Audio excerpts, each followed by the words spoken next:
नाज़रीन, state bank अगले 2 माह के लिए मॉनेटरी पॉलिसी का ऐलान आज करेगा। आपको रिमाइंड करा दूं, पिछली मरतबा जब ये अनाउंसमेंट की गई थी तो surprisingly 150 basis point discount rate से कम कर दिए गए थे, जो 13.5% से कम होकर 12% पर आ गया था।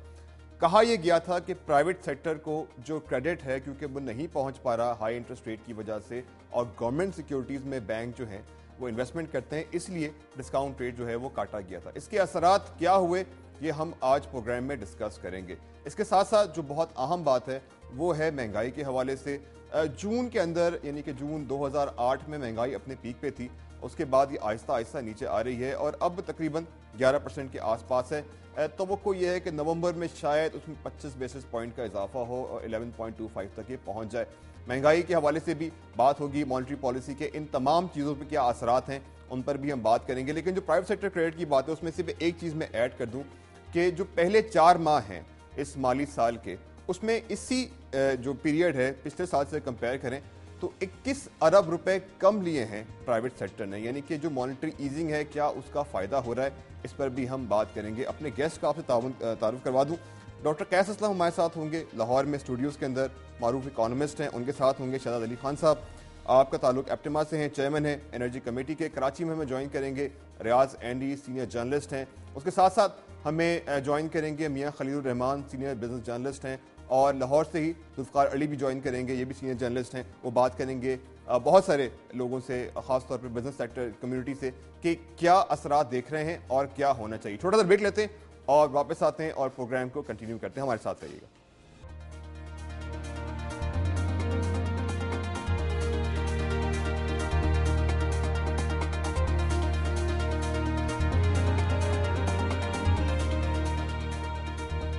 वेलकम बैक नाज़रीन, मॉनेटरी पॉलिसी के हवाले से खुसूसी प्रोग्राम आप देख रहे हैं। मैं हूं अनीस शेख। बात हो रही थी कि जो डिस्काउंट रेट में कमी की गई है उसका क्या असर पड़ा है पिछले 2 माह के दौरान में। मॉनेटरी पॉलिसी के मकासद क्या होते हैं, क्या हम अचीव करना चाहते हैं, क्या अचीव कर पाते हैं, इसके क्या असरात होते हैं, ये हम जानेंगे मियां खलील रहमान से। लाहौर से हमारे साथ लाइन पर मौजूद हैं। मियां साहब, ये बताइए कि जो मॉनेटरी पॉलिसी के मकासद हैं, जब कभी रेट कट करते हैं, कभी हम रेट बढ़ा देते हैं, किस हद तक हासिल होते हैं? लास्ट टाइम भी हमने 150 बेसिस पॉइंट काटे, क्या अचीव किया हमने?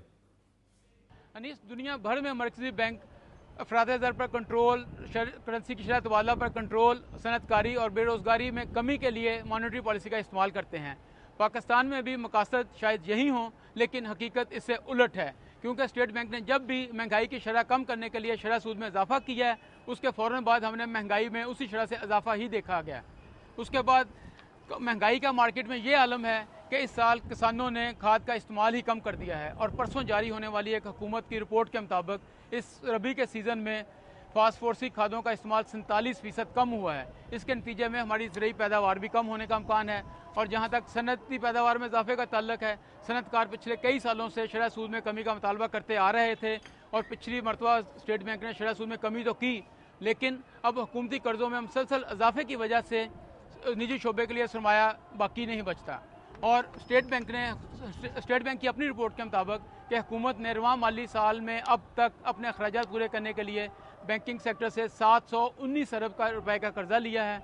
और इसमें दिलचस्प बात यह है कि पिछले माह तक हुकूमत कमर्शियल बैंकों से कर्जे लेकर स्टेट बैंक को कर्जे वापस करती रही, और अब 2 हफ्ते से स्टेट बैंक से कर्जे लेकर कमर्शियल बैंकों की रकम वापस की जा रही है। जहाँ तक मनी सप्लाई का ताल्लुक है, तो हुकूमत ने नवंबर के पहले 2 हफ्तों के दौरान 1 खरब 47 अरब रुपए के नए नोट जारी किए, जिसके बाद मार्केट में ज़ेर गर्दश नोटों की मालियत 18 खरब 25 अरब रुपए की रिकॉर्ड सतह पर पहुंच गई। और अब मॉनेटरी पॉलिसी आने की वजह से शायद पिछले हफ्ते उसमें 42 अरब रुपए की कमी की गई है।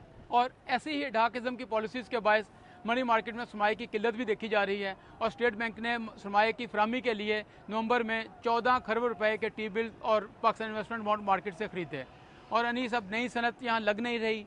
गैस और बिजली की लोड शेडिंग की वजह से पहली सनतें बंद हो रही हैं, महंगाई की शरह में इजाफा हो रहा है। बहुत शुक्रिया। मियां खलील रहमान हमारे साथ मौजूद थे। बहुत सारी चीज़ों की तरफ उन्होंने जो है इशारा किया, जिस पे हम बात करते जाएंगे। डॉक्टर कैस असलम हमारे साथ मौजूद हैं, शहजाद अली खान साहब मौजूद हैं। डॉक्टर साहब, आपसे स्टार्ट करता हूँ। मियां खलील रहमान ने बहुत सारी चीज़ों की तरफ, वो एक पेंडोरास बॉक्स तकरीबन खुल जाएगा, जैसे बात करेंगे, आहिस्ता आहिस्ता इस पर लेके चलते हैं।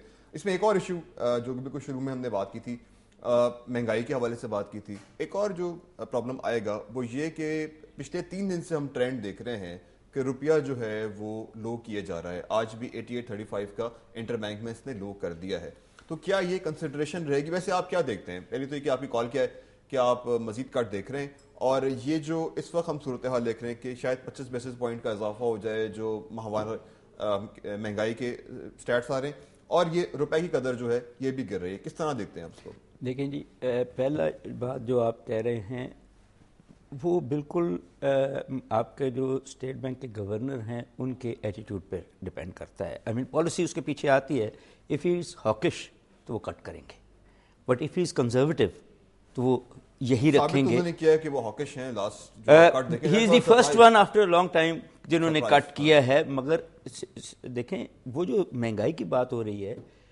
उसका मनी सप्लाई से कम तल्लुक इस मुल्क में और इनपुट कॉस्ट से ज़्यादा है। और हम हमेशा समझते हैं कि फिस्कल पॉलिसी और मॉनेटरी पॉलिसी एक दूसरे के खिलाफ रहती हैं ताकि एम्प्लॉयमेंट और मनी सप्लाई में बैलेंस किया जाए, इन्फ्लेशन में बैलेंस किया। यहाँ वो दोनों एक ही डायरेक्शन में चलती हैं, एक दूसरे को सपोर्ट करने की कोशिश करती हैं और गवर्नमेंट को सपोर्ट करने की। और ये क्राउडिंग आउट इफेक्ट जो है, जो प्राइवेट सेक्टर से पैसे ले लिए के गवर्नमेंट को चलाते हैं। ये हम अभी एनडी से पूछेंगे, कल M2 के नंबर्स भी आए, उस हवाले से बात करें। शहजाद साहब, क्विकली, टेक्सटाइल सेक्टर भी एक ऐसा सेक्टर है जो खासा लेवरेज्ड है। जब रेट कटता है फ़ायदा तो होता है, क्योंकि जो आपकी कॉस्ट है, जो आप कर्जे वापस करते हैं उसकी कॉस्ट, और जो नए कर्जे अगर लें तो वो आपको सस्ते मिल जाते हैं। तो अब बेसिकली तो इंडस्ट्री इसको अप्रिशिएट ही करती है कि मॉनेटरी ईजिंग की जाए।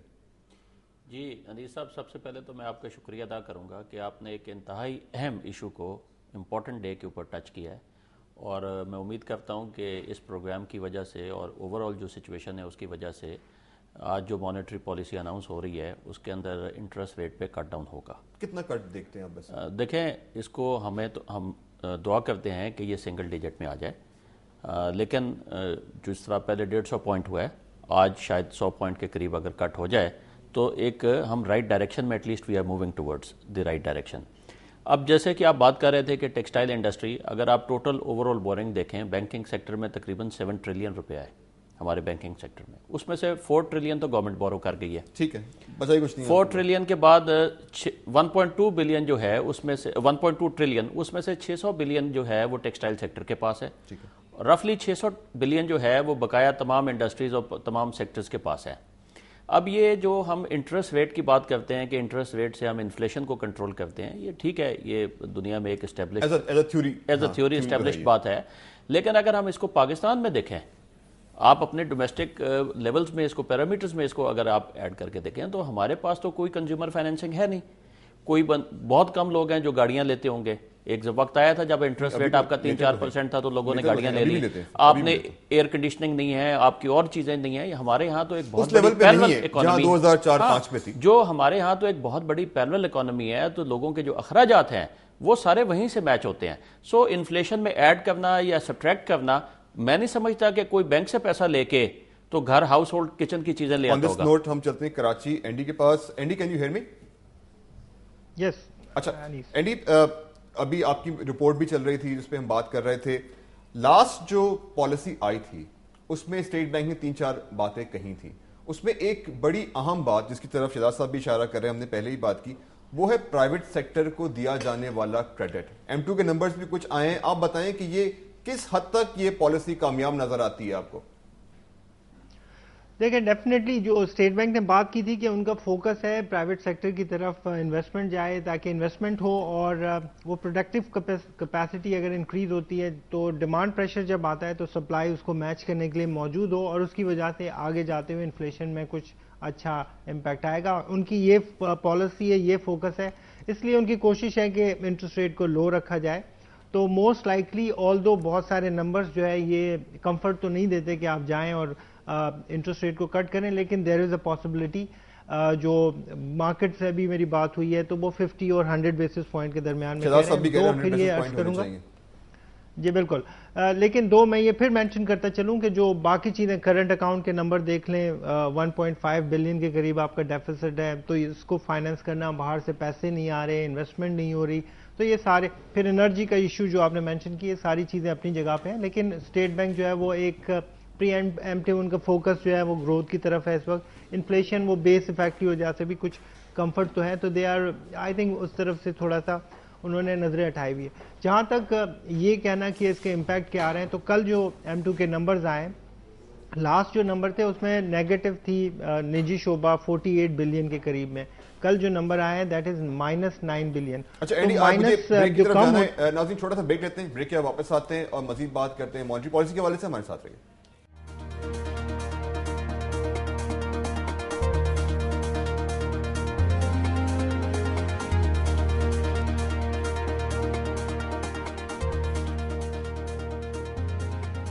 वेलकम बैक नाज़रीन, बात हो रही मॉनेटरी पॉलिसी के हवाले से और 8 अक्टूबर को 150 बेसिस पॉइंट काटे गए थे, लेकिन उसके बाद से जैसे मियां खलील ने भी कहा कि मुसलसल जो है वो इंजेक्शन हो रही है पैसे की, तो क्या रेट कट करने से मार्केट में लिक्विडिटी नहीं आई? एनडी हमारे साथ कराची से मौजूद है, उनकी बात हमने इंटरप्ट कर ली थी। एनडी आपसे कंटिन्यू करते हैं। हमने देखे ओपन मार्केट ऑपरेशंस हुए हैं, मियां खलील ने भी इस तरफ इशारा किया है कि जब आप रेट काटते हैं तो एक्सपेक्ट तो आप करते हैं लिक्विडिटी पोजीशन बेहतर होगी, क्या वो बेहतर हुई है? Not really. इसी वजह से आप हम देख रहे हैं कि वो स्टेट बैंक को जो है हर हफ्ते आके इंजेक्शन करना पड़ती है, पैसों को जो है वो पैसा डालना पड़ता है, और अब तो वो मेरे ख्याल में 340 बिलियन के करीब में आ गया। थोड़ा सा रेट में इंक्रीज था, 11.52 पे दिया जा रहा था, 11.56 हो गया, तो वो एक इम्पैक्ट नजर आया। लेकिन इसके अलावा ये देखा जा रहा है कि इस वक्त जो सिस्टम है उसको खड़ा रखा हुआ है वो स्टेट बैंक के इंजेक्शन है, अदरवाइज लिक्विडिटी की शॉर्टेज है। लेकिन ये पूरा साइकिल अगर आप देखें तो उसमें कुछ बात समझ में नहीं आती कि इंजेक्शन स्टेट बैंक करता है, फिर बैंक जो है वो जाके उस हुकूमत को पैसा दे देते हैं, और ये एक साइकिल है जो बस चलता जा रहा है। और उसकी वजह से अगर आप देखें तो कोशिश जो है कि स्टेट बैंक का जो डेट है उसको ट्रांसफर किया जा रहा है बैंकों की तरफ, तो ये एक बिल्कुल एक्सरसाइज नजर आ रही है। इसका एक इम्पैक्ट नजर आएगा। ये कहा जाता है नॉर्मली कि स्टेट बैंक से जब पैसा लिया जाता है तो वो इन्फ्लेशनरी होता है, लेकिन एक स्कूल ऑफ थॉट का ये भी कहना है कि अगर आप किसी और सोर्स से लेते हैं, डेट क्रिएट करते हैं, वो ज्यादा इन्फ्लेशनरी यूं है कि आपकी आने वाली नस्लों को वो डेट पे करते रहना होगा। तो ये एक बहरहाल एक ऐसा इशू है जिसके ऊपर जो है वो नॉर्मली बहुत सारे व्यूज आते हैं, लेकिन समहाउ पॉलिसी तो ऐसा लगता है वही है कि बोरो करना है, और उसके लिए जरूरी यही है कि आप किसी तरीके से अपने इनकम को बढ़ाएं, जो इस वक्त तक तो ऐसा नजर आता है कि नहीं बढ़ रहा है, इन्वेस्टमेंट नहीं हो रही है। तो ये सारी चीजें जो है वो हमें एक कॉर्नर तो कर रही है, बट समहाउ स्टेट बैंक इस सारी सिचुएशन के अंदर रेट कट करके उनकी पॉलिसी ये है कि किसी तरीके से प्राइवेट सेक्टर को फिर से जो है वो जिंदा किया जाए। ऑल्दो मेरे ख्याल में ये बहुत लेट हो चुका, जिस वक्त पूरी दुनिया कर रही थी उस वक्त उन्होंने टाइट पॉलिसी रखी। स्टेट बैंक से जब इस सिलसिले में बात करते हैं तो वो कहते हैं कि उस वक्त वो जरूरी था बिकॉज इन्फ्लेशन को कटेल करना था। अभी हम और इन्फ्लेशन के ऊपर जो इतनी बात हो रही है, यही बात करते आ रहे हैं हम एंडी इन्फ्लेशन के हवाले से भी। डॉक्टर साहब एक सवाल, बड़े 2-4 नुक्ते एंडी के बड़े अहम हैं, उन पे हम बात कर लेते हैं। एक तो इन्फ्लेशन के हवाले से बात कर रहे थे कि जब दुनिया जो है ग्रोथ की तरफ जा रही थी, हम वहां बैठे हुए थे, स्टैग्नेंट, हमारी ग्रोथ नहीं हो सकी, और जैसे अभी हमने ग्राफ में भी दिखाया कि हमारा जीडीपी बहुत कम है और हम पीछे रह गए, जो एक पॉइंट था रिकवर करने का। साथ साथ अब बहुत सारे इश्यूज आपके पास आएंगे, डेट के हवाले से इश्यूज आएंगे, लेकिन जो बात यह है कि क्या अब हमें कहीं ना कहीं तो डिसाइड करना है कि हमें ग्रोथ की तरफ जाना है, if not today when? Issues हैं बहुत सारे। देखिए बात तो सही है, would been not today, it should have been yesterday. Yes, बात बट स्टिल इंपॉर्टेंट है कि एक अपनी बड़ा मुल्क है, both in natural resources as well as in population, और उसकी ग्रोथ जो है दुनिया से बहुत पीछे रह गई। दुनिया ने अब आपके इर्द गिर्द के जो मुल्क हैं उन्होंने एक जंप्स लगाने शुरू कर दिए हैं, जिसको हम ब्रिक इकोनॉमी कहते हैं, और आप उस ब्रिक इकोनॉमी के बीच में बैठे हुए पीछे जा रहे हैं। और वो है वही फैसला हमें अभी भी वो करना है। हम कोल्ड वॉर में बैठे हैं, वही मेंटेलिटी है कि नेबर से ट्रेड नहीं करनी, हमने जंग की चीजें करनी हैं, पब्लिक सेक्टर को करना है। The world has changed. World change drastically, technology wise भी चेंज हो गई, ह्यूमन रिसोर्स वाइज भी चेंज हो गई, नेचुरल रिसोर्सेज, एनर्जी रिसोर्सेज, हमने सबको डिफिशिएंट कर दिया है। और उसके अंदर अब फैसला ये बिल्कुल करना है कि ये जो प्राइवेट सेक्टर है इसको डायनामिज्म देना है कि नहीं। अच्छा, इसमें एक बड़ा अहम नुकता वो जो है, शहजाद साहब उसमें रोशनी डाल सकते हैं। शहजाद साहब, लास्ट ईयर जो पिछला माली साल था उसमें हमारी एक्सपोर्ट्स जो हैं बेहतर रही, और उसकी सबसे बड़ी रीज़न ये थी कपास की प्राइसेस ज़्यादा थी, तो export in terms of value हमारी बेहतर है, टेक्सटाइल सेक्टर की बहुत अच्छी रही है। उसके बाद वो नीचे आ गई। तो अब जो एक्सपोर्ट के फिगर आ रहे हैं वो ये बता रहे हैं कि पिछले साल के मुकाबले में हमारी एक्सपोर्ट कम हो रही है, जिसकी वजह से हमारे करंट अकाउंट के ऊपर ये असर पड़ रहा है। कहा यह जा रहा है कि शायद अभी आगे चल के ये स्टेबलाइज हो जाए, बट वी डोंट नो। तो क्या असर देख रहे हैं इसका कपास की प्राइस का, और एक्सपोर्ट की पिक्चर आप इस माली साल में क्या देख रहे हैं? अनीस साहब, ये जो आप बात कर रहे हैं ना, इसमें ठीक है, पिछले साल का क्योंकि कपास की कीमत ज़्यादा थी तो आपकी वैल्यू टर्म्स में आपका इंक्रीज आ गया। एक पॉइंट में और ऐड कर दूं, लेकिन सवाल में एक पॉइंट और ऐड कर दूं कि टेक्सटाइल सेक्टर में ही बहुत सारे लोगों ने जो कपास ले रखी है, महंगी ले रखी है, वो आगे चल के जो माल बेच रहे हैं वो सस्ता बिक रहा है। नहीं, ऐसा नहीं है। देखें, आप अगर उसकी क्वांटिटेटिव टर्म्स में भी देखें तो ग्रोथ है। इस दफ़ा अगर आप उसकी अक्टूबर ही देख लें अगर आप, तो क्वांटिटेटिव टर्म्स में भी उसकी नेगेटिव ग्रोथ है। उसमें फॉल है 18%, 20%, 22% क्वांटिटेटिव टर्म्स में। वैल्यू टर्म्स में छोड़ दें, वैल्यू तो एक इंटरनेशनल प्राइस है, कभी ऊपर है और कभी नीचे है, बट क्वांटिटेटिव टर्म्स में जब प्राइस नीचे आ गई थी तो as a matter of fact जो हमारी ग्रोथ है वो ज्यादा हो जानी चाहिए थी क्वांटिटेटिव टर्म्स में। उसकी मेन सिंपल रीजन है एनर्जी। पंजाब में आपकी टेक्सटाइल इंडस्ट्री जो है वो 70% बेस्ड है, और पंजाब में सवेर किस्म की गैस की लोड शेडिंग है। यहाँ पे हफ्ते में 3 दिन, कम से कम 3 दिन जो है वो गैस नहीं मिलती है, और बिजली अपनी जगह पे उसकी एनर्जी क्राइसिस है। तो वो डायरेक्टली इंपैक्ट है उस बात का, एनर्जी क्राइसिस का। बट जो हम मॉनेटरी पॉलिसी के हवाले से बात कर रहे थे, मैं आपसे चाहूँगा कि मुझे 2 मिनट दें ताकि मैं जो हमारी टेक्सटाइल इंडस्ट्री है उसका कम से कम आपको केस प्लीड करूँ और थोड़ी सी बैकग्राउंड भी बताऊँ कि आपको हुआ क्या है। देखें, हमारे पास पाकिस्तान में जो इंटरेस्ट रेट थे वो 2003, 4, 5, 6 में लोएस्ट लेवल्स पे आ गए हुए थे, और उस वक्त हमारी क्योंकि इंटरेस्ट रेट बहुत कम थे तो इंडस्ट्री ने, सिर्फ टेक्सटाइल सेक्टर ने ऑलमोस्ट $1 बिलियन की मशीनरी इंपोर्ट किया। और $1 बिलियन जब आप मशीनरी इंपोर्ट करते हैं तो $1 बिलियन की इन्वेस्टमेंट तकरीबन लोकल कंपोनेंट की भी थी। तो $2 बिलियन की जो इंडस्ट्रियलाइजेशन थी वो मार्केट में जो आपने इन्वेस्ट करना शुरू कर दिया, जिससे आपकी इंडस्ट्रियलाइजेशन हुई, जिससे आपकी जॉब एम्प्लॉयमेंट हुई। और आपको मैं ये बताऊं कि अगर $2 बिलियन की आप टेक्सटाइल सेक्टर में इन्वेस्टमेंट कर दें, जिसमें सारे सेक्टर्स में मिला के करें, तो ऑलमोस्ट 8 लाख से 1 million direct and indirect jobs आप क्रिएट कर देते हैं, जो इस वक्त पाकिस्तान में हर साल ऑलमोस्ट 1 मिलियन आपके पास बंदा आ रहा है जॉब के लिए। वो मुझे आपको ब्रेक करना पड़ेगा, इसलिए मुझे ब्रेक पे जाना है। नाज़रीन, छोटा सा ब्रेक के बाद शहजाद साहब भी कंटिन्यू करेंगे, हमारे साथ रहिए।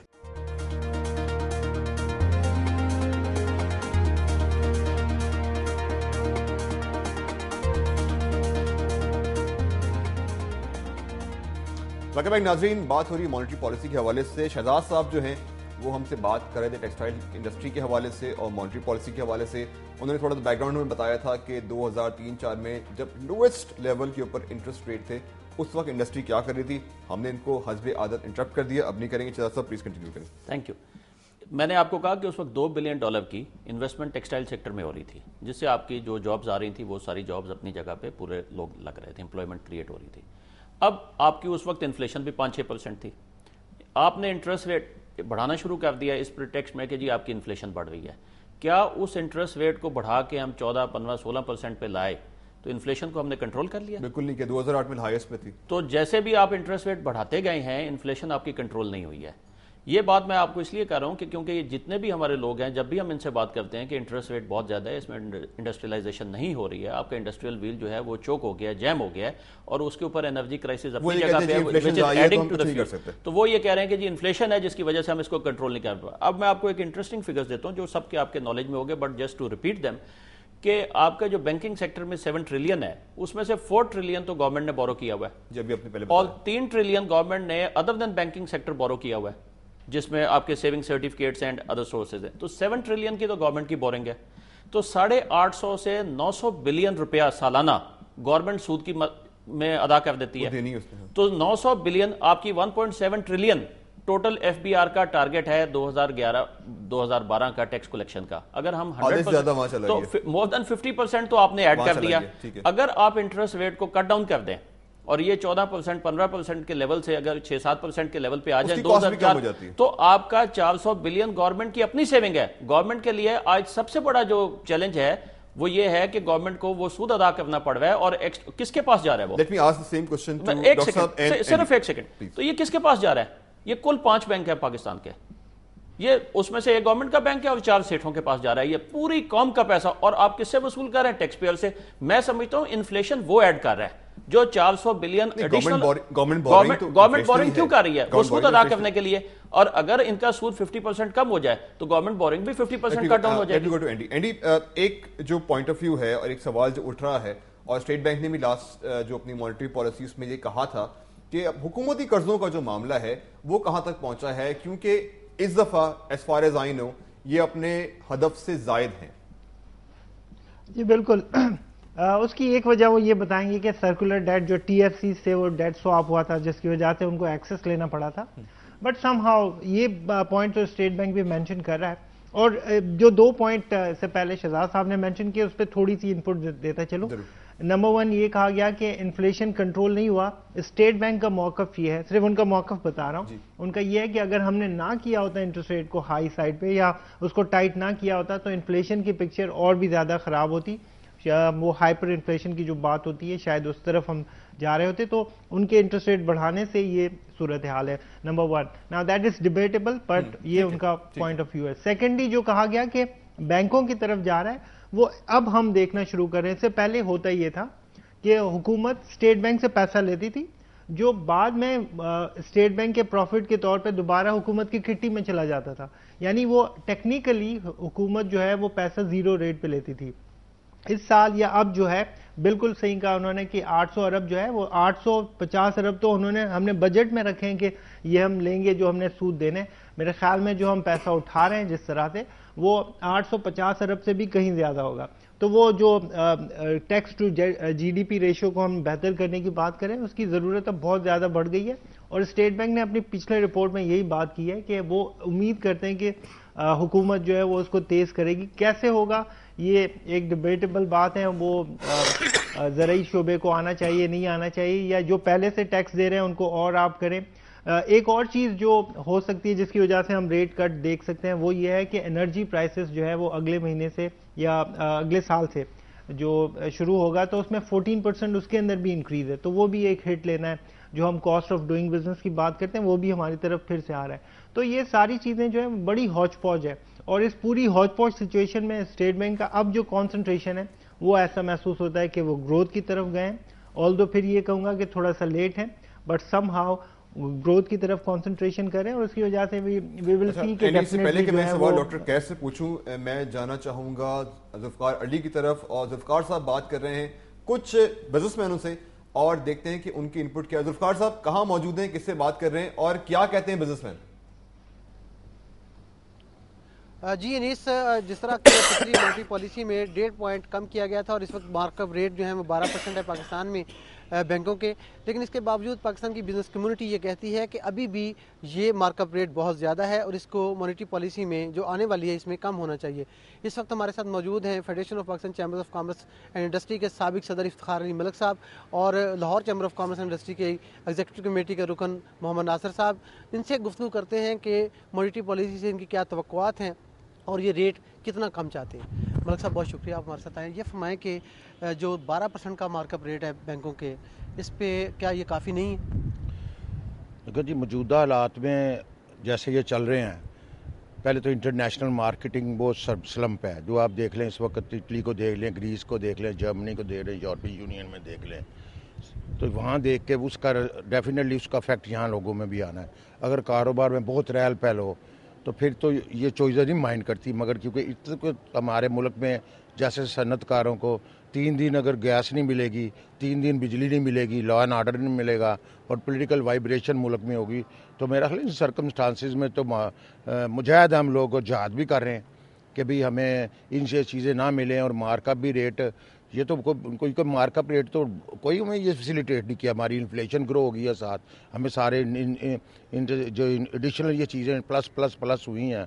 प्लस जो है कि आप देखें कि कोई हालात जो हैं वो मज़ीद इस तरफ जा रहे हैं, तो हमारी 6 यूनिटें होंगी हैं। मॉनेटरी पॉलिसी का अब ये फरमाएं कि इस वक्त आप कितना चाहते हैं मज़ीद कम? मेरा तो ख्याल है सिंगल डिजिट में आना चाहिए। कि जितने सिंगल डिजिट में नहीं आएगा, नहीं तो हमारे मजीद यूनिट सिक हो जाएंगे। आप देख लें हमारी स्पिनिंग, वीविंग, टेक्सटाइल जो है उसको अपना किस तरह झटका पड़ रहा है। तो मेन जो है हमारी वो टेक्सटाइल ही है। मैं यही रिक्वेस्ट करूंगा कि वो 75, 68%, 70% इंडस्ट्री को बचाया जाए, रेस्क्यू किया जाए और सिंगल डिजिट में लाया जाए। नसाब ये बताएं कि ये हुकूमत ये कहती रही है कि जो इन्फ्लेशन है वो कंट्रोल करने के लिए हाई मार्कअप रेट रखे हुए हैं, तो इसका क्या आप असर समझते हैं? अगर मार्कअप रेट नीचे लाते हैं तो इन्फ्लेशन बढ़ नहीं जाएगी? नहीं, जैसा कि हमारी ट्रेड और इंडस्ट्री चाहती है, पाकिस्तान की जो सबसे बड़ी जो डिमांड है हमारी ट्रेड इंडस्ट्री की, वो एनर्जी क्राइसिस को दूर करना है और जो इंटरेस्ट रेट है वो सिंगल डिजिट में होना चाहिए, जिससे हमारी ट्रेड और इंडस्ट्री प्रमोट हो सकती है और हम जो इंटरनेशनल जो मार्केट है उसको कम्पीट कर सकते हैं। जी बहुत शुक्रिया। Thank you. जी, ये लाहौर ईवान सनअत व तजारत के एग्जीक्यूटिव कमेटी रुकन थे और साबिक फेडरेशन के सदर भी गुफ्तगू हमारी उनसे हुई है। तो उनका कहना है कि मार्कअप रेट सिंगल डिजिट में आना चाहिए, यानी इसको ज़्यादा से ज़्यादा 9% होना चाहिए। तो ये डिमांड है पाकिस्तान की बिजनेस कम्युनिटी की मॉनेटरी पॉलिसी के हवाले से। Thank you Zulfikar. और एक चीज़ जो कॉमन नज़र आ रही है, शहजाद साहब भी कह रहे थे कि मार्कअप रेट जो है वो सिंगल डिजिट में आ जाना चाहिए। डॉक्टर साहब अभी एंडी जो बात कर रहे थे, आपकी डॉक्टर साहब से पहले एक बात, मैं जो बात कर रहा हूँ उसकी एविडेंसेस मैं आपको साथ दे रहा हूँ कि आप 2003 से 2007-8 तक देखें, टेक्सटाइल सेक्टर ने जो आपका 50% से ज़्यादा आपको फॉरेन एक्सचेंज अर्न करके देता है, उसमें $2 बिलियन की एनुअल जो है वो इन्वेस्टमेंट आई है। और उसके बाद जैसे ही आपने मार्कअप रेट इंक्रीज किए हैं तो आज ये 350 से 400 मिलियन डॉलर पे टोटल आ गया, और वो 350 से 400 मिलियन डॉलर 2003-4 के दौरान में वैसे भी मार्केट में हमने इन्वेस्टमेंट देखी थी, बाहर से भी आ रही थी, आपकी इंडस्ट्रियलाइजेशन हो रही थी, आपकी ग्रोथ हो रही थी। आज आप देखें कि आपका ग्रोथ रेट लेस देन 2% हो गया इस मार्कअप के साथ। डॉक्टर साहब, यहाँ ये चीज बड़ी अहम है, जैसे भी एंडी ने इशारा किया कि स्टेट बैंक का ये कहना है कि अगर अब वो ना करते तो हाइपर इन्फ्लेशन की तरफ हम चले जाते। क्या आप समझते हैं किसी भी जगह पे हमें इसका खतरा था कि हम हाइपर इन्फ्लेशन से दो चार हो सकते हैं? मैं डिसएग्री करता हूं। और अगर आपको याद है कि उन दिनों भी हमने ये बात की कहता था, और बल्कि 8% तक आ जानी चाहिए थी। बात यह है कि अगर आप टेक्निकली जिन अदाद शर्मार पे स्टेट बैंक या गवर्नमेंट ऑफ पाकिस्तान काम करती है, अगर उनको देखा जाए तो आप फुल एम्प्लॉयमेंट पे काम कर रहे हैं। 55 मिलियन आपकी लेबर फोर्स है, 52 या 51 मिलियन आपकी एम्प्लॉयड है, 3 मिलियन आपकी अनएम्प्लॉयड है उन अदाद शुमार पे। तो और उस वक्त जिस वक्त वो बात कर रहे थे, उस वक्त इससे ज़्यादा अनएम्प्लॉयमेंट रेट जो था वो कहीं 5% और 6% के करीब था। अब ज़रा 7 पे चला गया। तो पॉइंट ये है कि अगर वो करते तो hyper inflation means full unemployment, यहाँ तो full employment in those figures government के फिगर्स के तहत कर रही थी, तो कौन सी हाइपर इन्फ्लेशन की बात कर रहे हैं? दूसरी बात यह है कि अभी जो आगे चल के सिचुएशन बनती है, एनडीवी कह रहे थे कि एनर्जी प्राइसेस आप बढ़ा देते हैं। अब जैसे इनहेरिटेड कुछ चीज़ें होती हैं, अब पेट्रोल की प्राइसेस गालिबन बढ़ जाएंगी, थोड़ी सी बढ़ेगी लेकिन इस महीने फिर बढ़ जाएंगी। इंटरनेशनली अगर यूरोप के इशू के ऊपर जो चल रहा है इंटरनेशनली, अगर कहीं से भी कोई एविडेंस ऐसी आई कि ये आगे चल के सिचुएशन बेहतर हो जाएगी, तो आपकी इंटरनेशनल क्रूड की प्राइसेस बढ़ जानी है, जो कि इनकॉर्पोरेट होंगी आपके प्रोसेस के। बिल्कुल, वो जरा सा इशारा मिला है कि शायद they will get to some point, अब वो 100 से ऊपर चला गया। एक और कोई इंडिकेटर आ गया तो ये 100 से ऊपर जंप कर जाएगा। They are ready for that. तो ये सारी चीजें जो आपकी जो इनडायरेक्टली आते हैं, उसको आप कैसे हैंडल करेंगे? देखिए अनीस, बात बड़ी स्ट्रेट फॉरवर्ड है कि ये वो वक्त आ गया है when the government should let go, let the market forces decide कि कौन बिल्ड करता है। नई फोर्सेस आती हैं कहीं। ये कंट्रोल्ड इकोनॉमी आज से 20 साल पहले खत्म हो गई है। चीजें allow the entrepreneurs to fight it out, to find new avenues. आप क्यों अभी भी रेगुलेट करके बैठे हैं? और मजे की बात यह है कि मैं जो भी ये सुन रहा हूं कि एंटरप्रेन्योर्स भी अभी भी गवर्नमेंट से हेल्प मांग रहे हैं कि जी बिजली होगी, गैस होगी या होगी। Create your own. The government should let go. ये जो जो जो हमारी अगली जनरेशन पे भी कर्जे कर रहे हैं, इस जनरेशन की भी कॉस्ट ऑफ डूइंग बिजनेस को महंगा किया हुआ है अपनी गवर्नमेंट को चलाने के लिए। I think that era is over. जैसे शहजाद साहब कह रहे हैं कि अपनी ही जो बिल्कुल मैं एग्री कर रहा हूं शहजाद साहब से, बिल्कुल दैट एरा इज ओवर। जो आपकी रोबस्ट इंडस्ट्रीज हैं उनको काम करने दें, और जो नई हैं उनको प्राइवेट सेक्टर को या ये ड्रास्टिकली कट करके इंटरेस्ट रेट्स भी आप डायरेक्ट टैक्सेस लगाएं, आप वो पैसा खर्च करें काम पे, उनकी स्किल्स डेवलप करें, एनर्जी रिसोर्सेज, उनको कहें कि let the private sector find new resources of energy. अभी वापडा ही एक क्यों रह गया है कि जी let go, the time is come. ये मैं आपकी तरफ आता हूं, लेकिन मुझे एंडी से बड़ा अहम सवाल करना है। एंडी, सवाल ये है कि जो बैंकिंग सेक्टर है अब उसकी प्रेफरेंस क्या होगी आपके ख्याल से? देखें, उनको बड़ा आसान एवेन्यू मिला हुआ था काफी अरसे से कि वो गवर्नमेंट सिक्योरिटीज में इन्वेस्ट करते थे और उनका इन्वेस्टमेंट का क्वांटम बढ़ता जा रहा था। ऑन दी अदर हैंड, जो उन्होंने कर्जे दे रखे थे वो आहिस्ता आहिस्ता बैड लोन्स बनते जा रहे थे, तो वो बड़ी कन्वीनियंटली जो है गवर्नमेंट के पेपर्स लेके उससे प्रॉफिट कमा रहे थे। अगर ये इंटरेस्ट रेट मजीद नीचे आता है तो बैंकिंग सेक्टर से कैसे व्यू करेगा और क्या इनकी प्रॉफिटेबिलिटी इफेक्ट होगी? वेरी राइट, डेफिनेटली उनके मार्जिन्स तो उन पे इम्पैक्ट तो आना है, एंड अब वो हमने देखना है क्योंकि कुछ ना कुछ नई चीज़ हो जाती है। बट ये एक ऐसा पॉइंट आपने रेज किया, उसकी वजह से डेफिनेटली प्राइवेट सेक्टर की तरफ उनका कंसंट्रेशन होना चाहिए, जाना चाहिए। यही स्टेट बैंक जो है वो अज्यूम भी कर रहा है कि इसकी वजह से जब मार्जिन कम होंगे तो खुद ब खुद एक और एवेन्यू खुल जाएगा। But that we have to keep our finger cross किया क्या वो होगा या नहीं होगा। बट यहाँ पे दो एक चीज़ें जो है वो हम स्टेट बैंक और हुकूमत से हट के भी हमें करनी चाहिए। एक तो ये कि प्राइवेट सेक्टर, जो फ्री मार्केट की बात की जा रही है, वो डेफिनेटली उसकी वजह से जो है हमारे प्राइवेट सेक्टर को इन्हेंस होना पड़ेगा, उन्हें समझना होगा और अपने आप को इक्विप भी करना होगा इंटरनेशनली। बिकॉज नॉर्मली होता ये है कि जब किसी एक जगह से हालात ख़राब होते हैं, एनर्जी के रेट बढ़ गए या इंटरेस्ट रेट बढ़ गया, तो फिर वो उसी तरफ फोकस करना शुरू कर देते हैं, वो अपने आप को तैयार नहीं करते हैं। ये एक कैपेसिटी है जो इनको बिल्ड करना होगी, which is very important. Internationally जो ग्लोबल हालात हैं, अगर आप उनको छोड़ देंगे तो वहाँ पे तो कंपटीशन ही कुछ डिफरेंट है। यहाँ पे डेफिनेटली ईज आउट होना चाहिए, कॉस्ट ऑफ डूइंग बिजनेस कम होनी चाहिए, लेकिन उन्हें खुद भी तैयार होना चाहिए। एक और इम्पॉर्टेंट पॉइंट जो जिसको हम मिस आउट कर रहे हैं इस पूरी डिस्कशन में, वो है इंडिया को MFN का स्टेटस देना। I'll come back to you after this break. नाज़रीन, छोटा सा ब्रेक लेना है। एंडी जो है बड़ी अहम बात छेड़ने लगे, लेकिन ब्रेक लेना है और ब्रेक के बाद वापस आते हैं, फिर दोबारा एंडी के साथ कंटिन्यू करेंगे। हमारे साथ रहिए।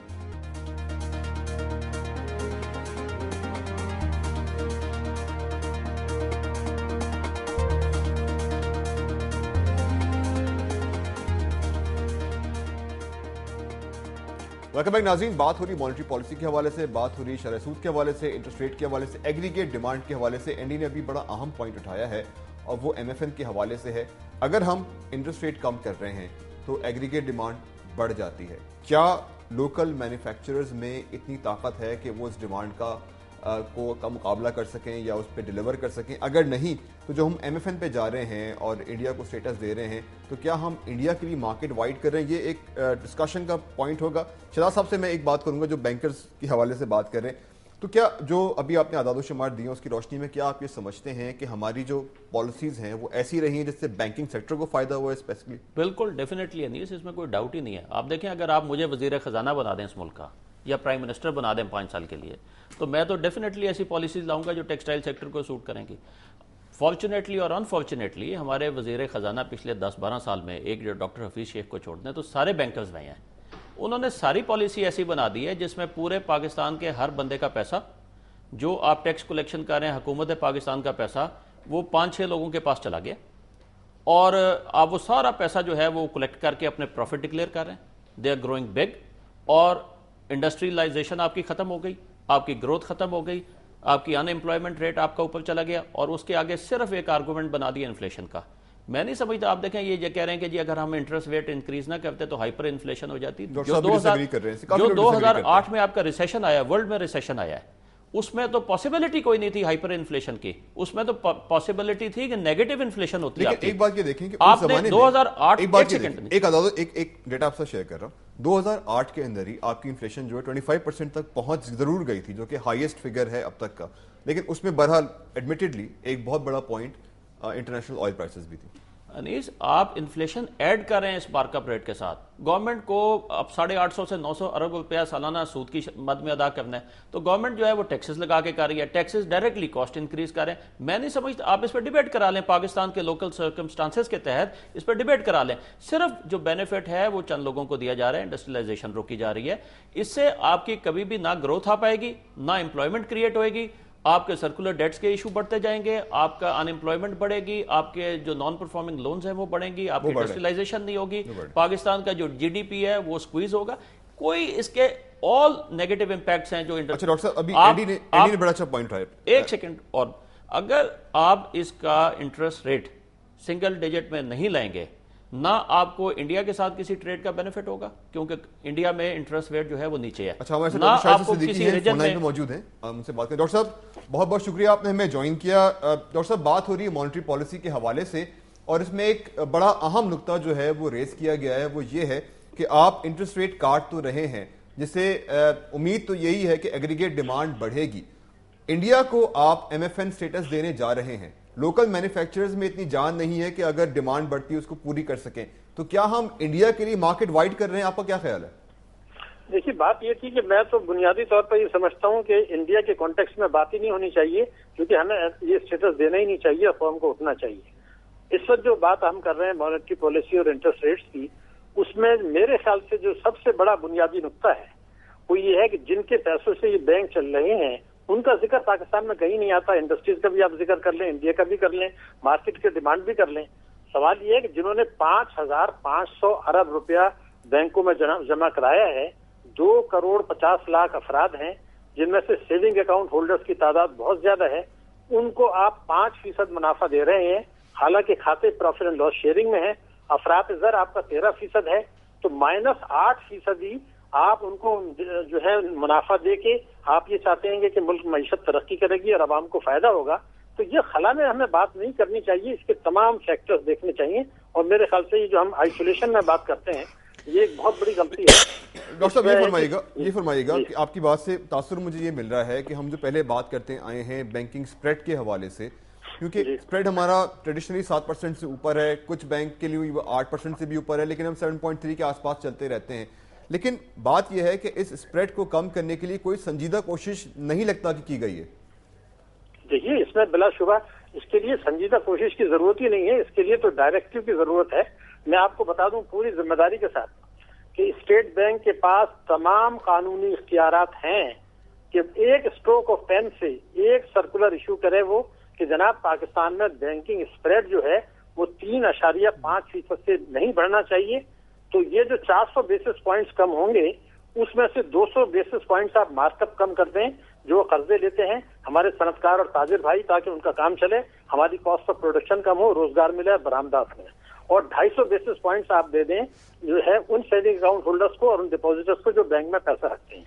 बात ये थी कि मॉनेटरी पॉलिसी में आप 50 बेसिस पॉइंट्स की कम करेंगे या 100 बेसिस पॉइंट्स कम करेंगे, यहाँ तो हम बात कर रहे हैं 450 बेसिस पॉइंट्स की।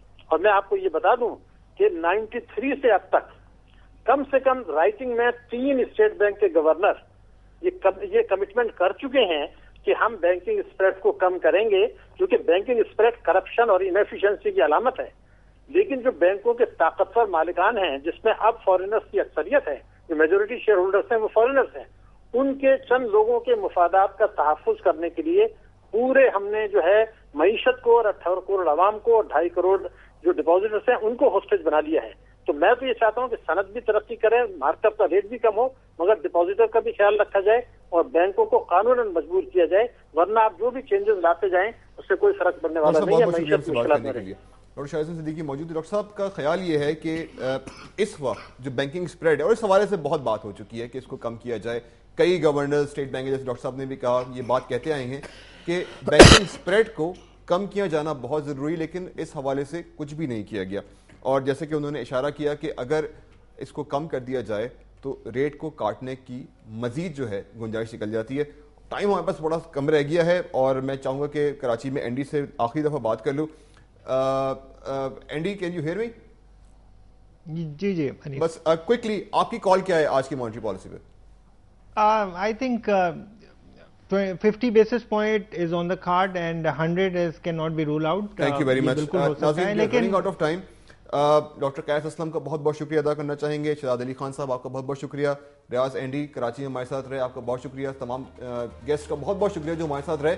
और जो आखिरी कॉल आ रही है वो 50 से 100 बेसिस पॉइंट की है। कुछ ऐसे माहिरीन भी हैं जिनका यह ख्याल है कि स्टेटस को बरकरार रखा जाएगा। ये हमें आज शाम तक पता चल जाएगा। अनीस शेख को इजाज़त दीजिए। अल्लाह हाफ़िज़।